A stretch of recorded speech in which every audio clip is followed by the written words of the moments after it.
Alvarlega geðfatlaður maður sem þarf aðgang að stuðningi allan sólarhringinn lendir nánast á vergangi þegar hann verður útskrifaður af endurhæfingargeðdeild. Hann er á biðlista eftir að komast í sértækt húsnæði og óttast er að bati hans fari fyrir lítið á meðan. Forsætisráðherra á allt eins von á að látið verði reyna á ný jarðalög fyrir dómi. Lögin setja hömlur á jarðakaup og mega tengdir aðilar ekki eiga meira en 10.000 hektara lands nema með leyfi ráðherra. Tæplega 300.000 manns sæta ferða- og samkomutakmörkunum í 2 héruðum Spánar eftir að kórónuveiran breiddist út að nýju.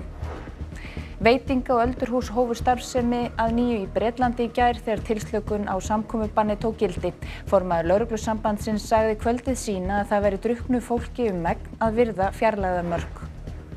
Hægt er að nota drónamyndir af uppgraftarsvæðum til að finna duldar fornminjar og stytta til muna þann tíma sem tekur að kortleggja svæðin.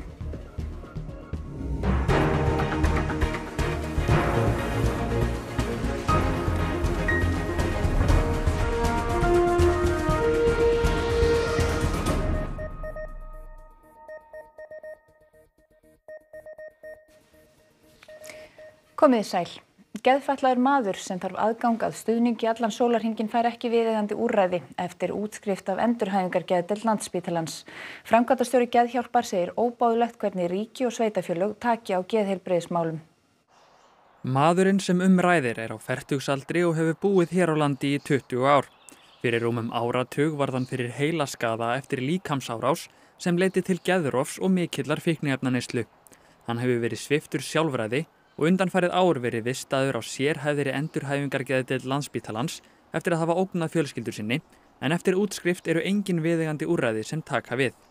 Og hann er útskrifaður út af því að það er ekkert meira hægt að gera fyrir hann. Og þessi meðferð sem hefur reynst honum mjög vel mun eyðileggjast á korteri. Og hann verður komin á kafi í neyslu aftur sem mun leiða til þess að hann þarf aftur að fara inn á geðdeild og aftur að fara í afeitrun og síðan mun þessi skrípaleikur bara endurtaka sig. Þetta er bara svona hringleikahús fáránleikans.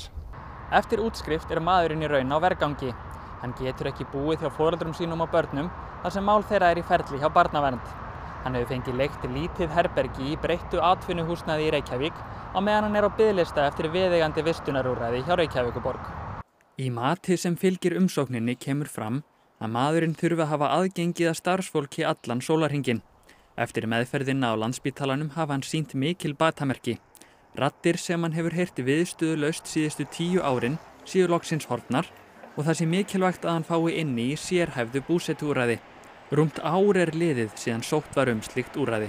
Þetta er eitthvað reipitók á milli ríkisins sem að rekur Landspítalann og síðan félagsþjónustunnar í Reykjavík sem á að sjá borgara sína sem er svona fyrir stað. Þetta er maður sem er mjög alvarlega veikur og við erum algjörlega að bregðast okkar minnstu bræðrum. Framkvæmdastjóri Geðhjálpar segir að því miður sé það þekkt að oft taki ekkert við í samfélaginu fyrir fólk sem kemur úr meðferð vegna geðrænna vandamála. Kannski er það vegna þess að þetta er einhverju leyti aftarlega í forgangsröðun hjá mörgum, en það ætti alls ekki að vera það. Þetta er stóra mál 21. aldarinnar og við ættum auðvitað bara að sjá sóma okkur í því að gera þetta svo með. Grímur segir nauðsynlegt að bregðast við með auknu samstarfi í geðheilbrigðismálum því núverandi ástand sé óboðlegt. Við skulum hætta því að láta fólk daga upp á stofnunum af því að það kemst ekki í búsetu sem það á rétt á, samkvæmt lögum, af því að sveitarfélög og hið opinbera ríkið eru hreinlega ekki að standa sig. Þetta er þetta óboðlegt. Forsætisráðherra segir viðbúið að einhverjir reyni á lögmæti nýrra laga jarðakaup fyrir dómstólum. Samkvæmt þeim mega tengdir aðilar ekki eiga meira en 10.000 hektara lands. Lög eignaráð og nýtingu fasteigna voru samþykkt á Alþingi í vikunni og í þeim eru meðal annars ákvæði að afsali verði ekki þinglýst nema kaupverði eignar sé gefið upp og að sett verða fótur landeignaskrá þar sem nálgast megi upplýsingar eigendur lands án endurgjalds. Þar mun skapast yfirsýn bæði fyrir stjórnvöld og almenning í landinu hver á landið okkar og það tel ég nú bara vera mikilvægt skref í sjálfu sér. Veigamestu breytingarnar en jafnframt þær umdeildustu felast í að landbúnaðarráðherra fær heimild til að setja hömlur á jarðakaup. Þannig getur fasteignakaupandi ekki eignast land ef hann eða tengdir aðilar eiga fyrir land sem er samanlagt 10.000 hektarar að stærð, nema með sérstakri undanþágu frá ráðherra. Og það þurfa að vera mjög sterk rök fyrir því að slíkt landflæmi sé á hendi eins aðila. Það náttúrulega 0,4% af láglendi Íslands, bara svo dæmi sé tekið.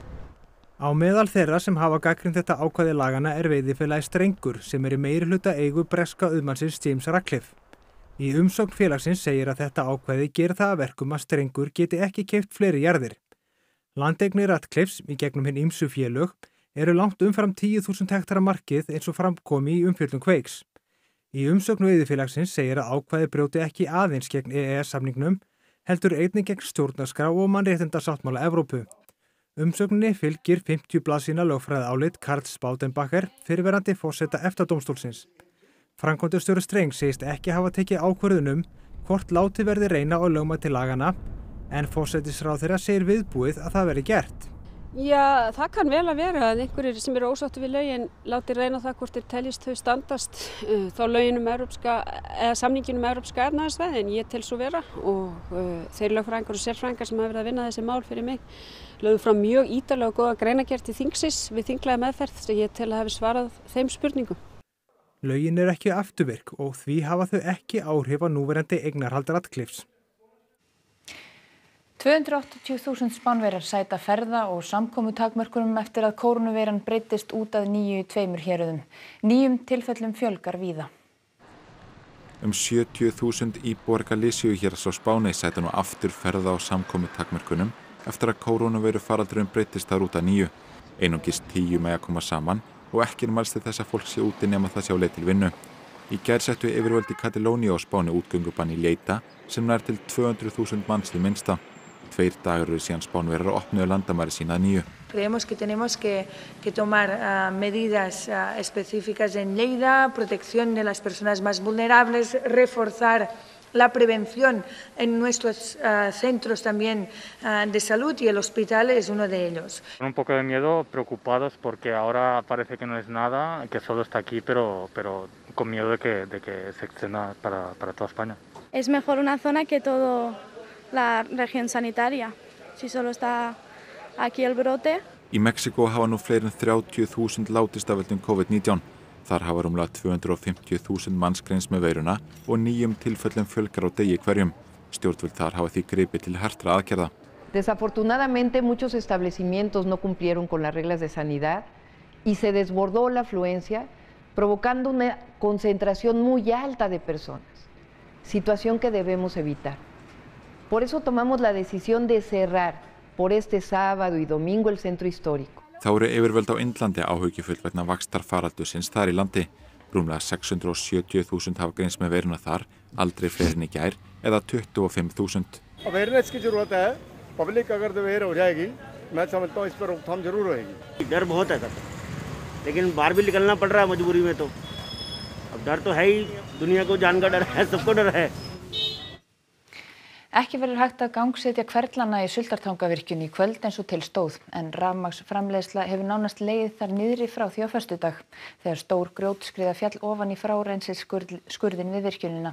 Verktakar hafa unnið sleitulaust að því að moka grjótið úr skurðinum og áætlar Gunnar Þór Guðmundsson, verkefnisstjóri hjá Landsvirkjun, að nú þegar sé búið að keyra í burtu 2500 rúmmetra af grjóti.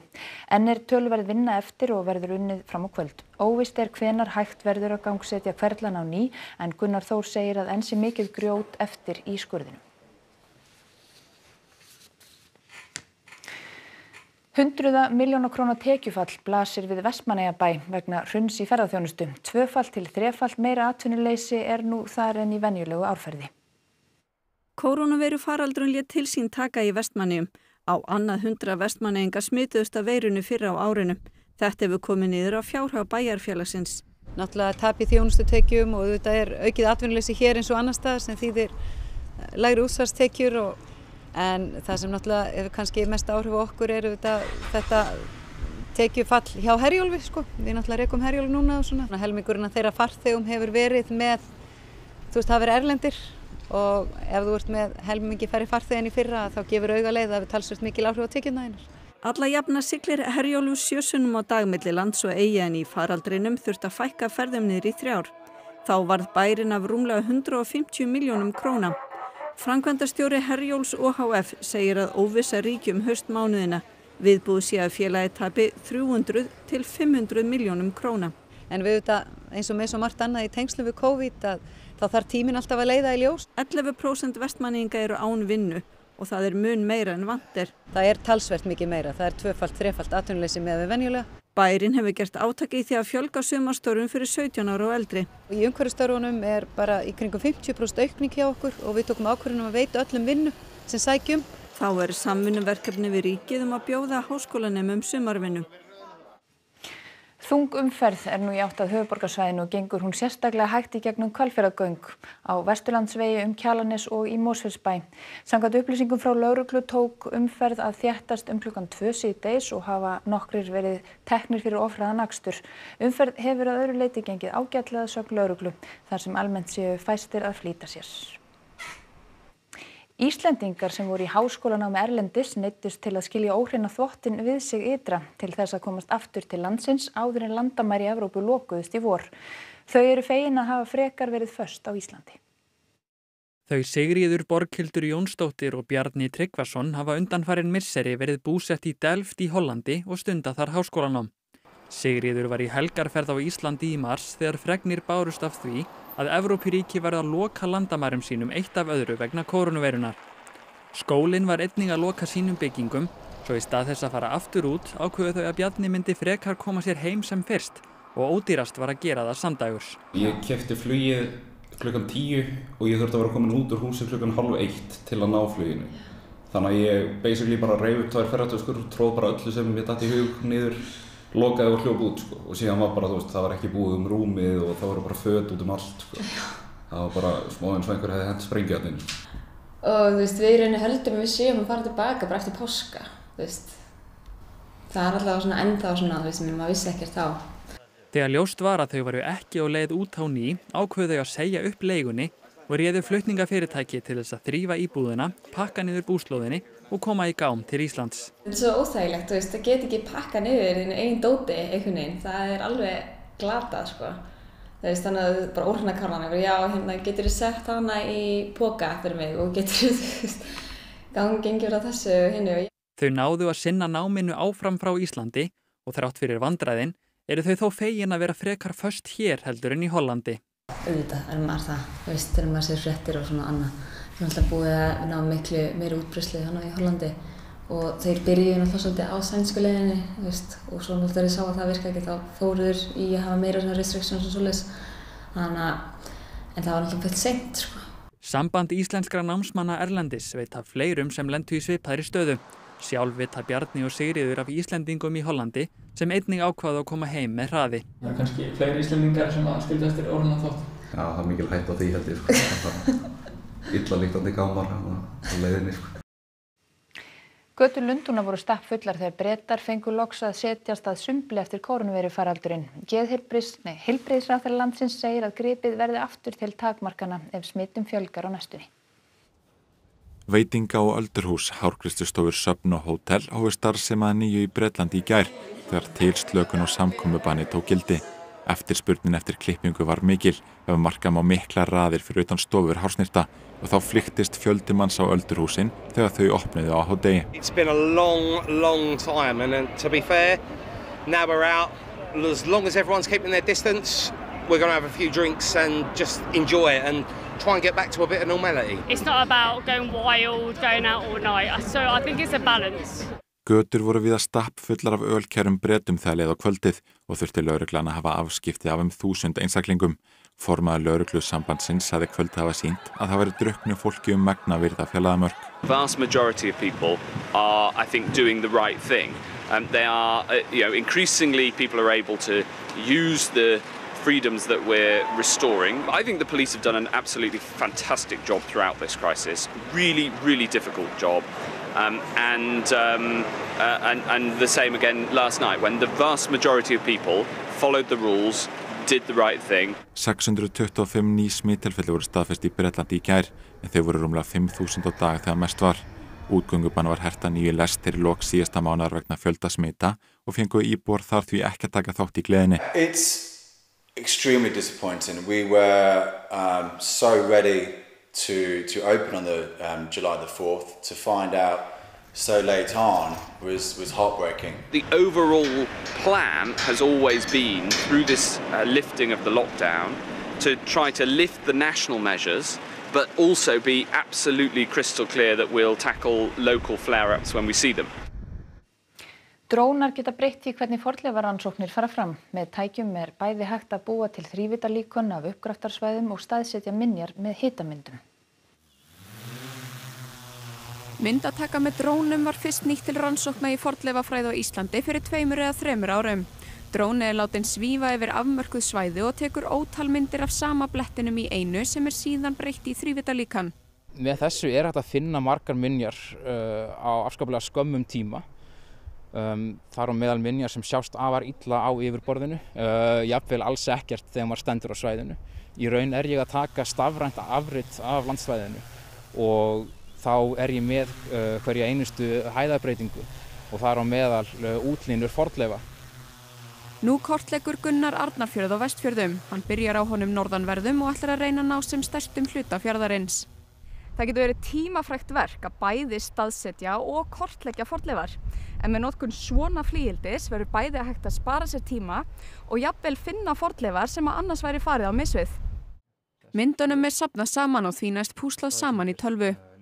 Þessar myndir verða svo skimmaðar eftir fornleifum og við reynum að finna útlínur á mannvirkjum. Vanlega þetta rétthyrnt eða ferkantað og þar sem þetta rís aðeins upp úr jörðinni þá getum við séð það afar vel á hæðarlíkunum. Með hitamyndum þá hægt að koma auga á fornleifar sem oft sjást engin merki á yfirborði jarðar. Minjarnar safna í sig hita frá sólinni yfir daginn og geisla honum frá sér að nóttu. Þessi mynd til dæmis tekin í gærkvöldi klukkan 3:30 nótt og yfir rústasvæði og á þessari mynd sést örlítil hita ójafna og þetta er veggklæðsla af gamalli rúst. Gunnar telur ófá tækifæri í notkun dróna í rannsóknum á Íslandi. Margar minjar eigi eftir að kortleggja sem væri hægt að nýta tækin til og þannig auðvelda verkið. Veðrið lék við íbúa höfuðborgarsvæðisins í dag og nutu þeir þessum alla borg, meðal annars í Árbæjarsafni og í Laugardalnum. Við Laugardalsvöll var margt manninn, þar var eins og stundum í fyrrasumar hægt að grípa sér ýmislegt góðgæti á götubita markaði, bæði á föstu og fljótandi formi og njóta þess í veðurblíðunni.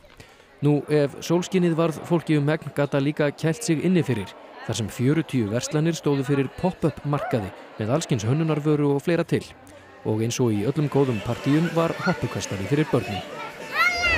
Það var líka nóg að vera fyrir börnin í Árbæjarsafni í dag. Þar voru á ferð ýmsir kynlegir kvistir úr sirkus sem áttu leið hjá, meðal annars skeggjaða konan, galdramaður og loftfimleikafólk sem leyfðu krökkunum að spreyta sig. Svo gátu gestir reynt með sér í kraftliftingum hjá sterkasta manni heims og í pokahlaupi. Á Þorpstorginu var líka hægt að fara í lestarferð með nýju krakkalestinni. Lestin að vera stað! Sirkuslistir eru líka á meðal þess sem á dagskrá jaðarlistahátíðarinnar Reykjavík Fringe sem hófst í gær og stendur fram yfir næstu helgi. Í boði eru tugir viðburða allt frá myndlistarsýningum að ljóðalestri, draki, tónleikum og uppistandi. Og þótt sumir listamennirnir hafi ekki komist hingað vegna COVID, deyja skipuleggjendur ekki ráðalausir heldur bjóða gestum upp á streymi eins og af þessari óperusýningu.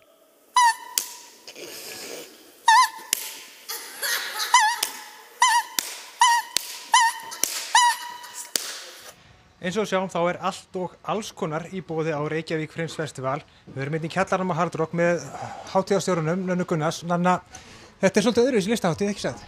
Jú, þetta svona listahátíð sem býður upp á allt. Það alls konar jaðarlistir, það uppistand og kabarett og dragsýningar og leiklist og dans og tónlist og það rauninni, eitthvað af öllu að taka. Þið ætla að vera lengi að þetta alveg fram yfir næstu helgi?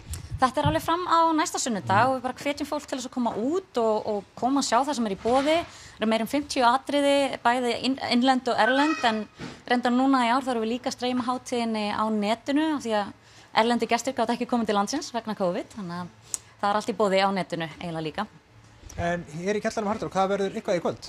Já, það forsýningarkvöld hjá okkur í kvöld, það sem að hvert og eitt atriði fær 2 mínútur til þess að kynna sig á sviði og það verður svolítið svona kabarett stemning úr því af því að maður fær svona að sjá hvað skemmtilegt og hvað ekki í rauninni. Og við erum með smá sýnsöndinu sig, hvað er það?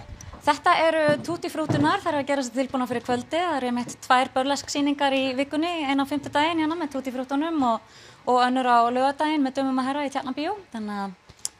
Ef við kíkja að sjá þetta? Gerum það endilega.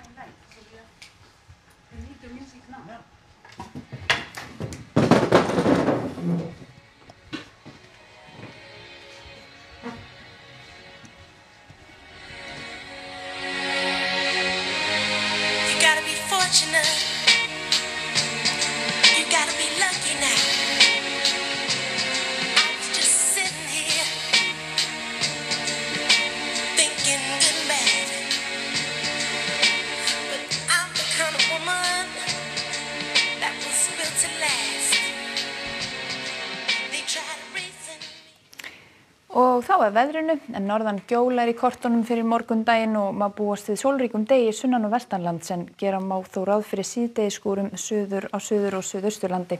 Norðanlands verður hins vegar skýjað að mestu en úrkomulítið. Theodór Freyr Hervarsson veðurfræðingur fer yfir spá næstu daga að loknum íþróttafréttum en það Kristjana Arnarsdóttir sem segir okkur frá þeim í kvöld. Breiðablik tapaði sínum fyrstu stigum í úrvalsdeild karla í fótbolta í dag. Blikar heimsóttu KA norður í land. Einn reyndasti dómari landsins segir að rauðu spjöldin 3 í leik Víkings og KR í gær hafi átt rétt á sér. Víkingur ætlar að áfrýja spjöldunum til laga úrskurðarnefndar KSÍ. Formúla 1 hófst loks í dag, enski boltinn, torfar á Egilsstöðum og fleira til í íþróttum hér rétt á eftir. Og þá skulum við renna yfir það sem helst í þessum fréttatíma. Alvarlega geðfatlaður maður sem þarf aðgang að stuðningi allan sólarhringinn lendir nánast á vergangi þegar hann verður útskrifaður af endurhæfingargeðdeild. Hann er á biðlista eftir að komast í sértækt húsnæði og óttast er að bati hans fari fyrir lítið á meðan. Forsætisráðherra á allt eins von á því að látið verði reyna á ný jarðarlög fyrir dómi. Lögin setja hömlur á jarðakaup og mega tengdir aðilar ekki eiga meira en 10.000 hektara lands nema með leyfi ráðherra. Tæplega 300.000 manns sæta ferða á samkomutakmörkunum í 2 héruðum Spánar eftir að kórónuveiran breiddist út að nýju.